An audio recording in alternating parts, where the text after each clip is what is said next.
രക്ഷിതാക്കളെത്തിയ ഝാർഖണ്ഡിൽ നിന്നുള്ള 31 കുട്ടികളെയാണ് രക്ഷിതാക്കൾക്കൊപ്പം നാട്ടിലേക്ക് തിരികെ വിടാൻ തീരുമാനമായത്. പാലക്കാട് ചൈൽഡ് വെൽഫെയർ കമ്മിറ്റി കുട്ടികളെ രക്ഷിതാക്കൾക്ക് കൈമാറി.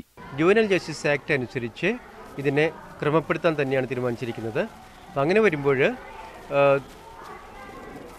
CWC ജാർഖണ്ഡിൽ നിന്നുള്ള പ്രോപ്പറായിട്ടുള്ള സാക്ഷ്യപത്രങ്ങളില്ലാത്ത കുട്ടികളെ അവിടേക്ക് തിരിച്ചുവിടും എന്നുള്ളതാണ് ഇപ്പോഴത്തെ നിഗമനം.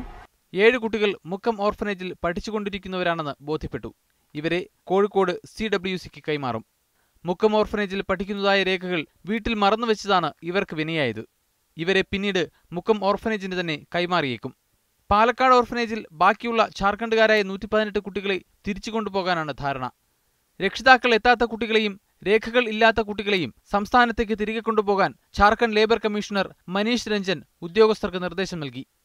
രക്ഷിതാക്കൾക്ക് കൈമാറിയ കുട്ടികൾ എവിടെ പഠിക്കണമെന്ന് അവർക്ക് തീരുമാനിക്കാം. ഇതിൽ അധിക ആളുകളും കേരളത്തിൽ മക്കളുടെ പഠനം തുടരാനാണ് ആഗ്രഹിക്കുന്നത്.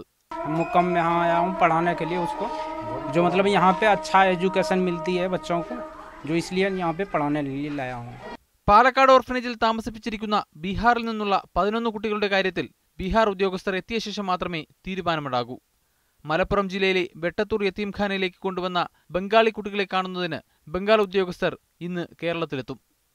സാജിദ് അജ്മൽ, മീഡിയ 1, പാലക്കാട്.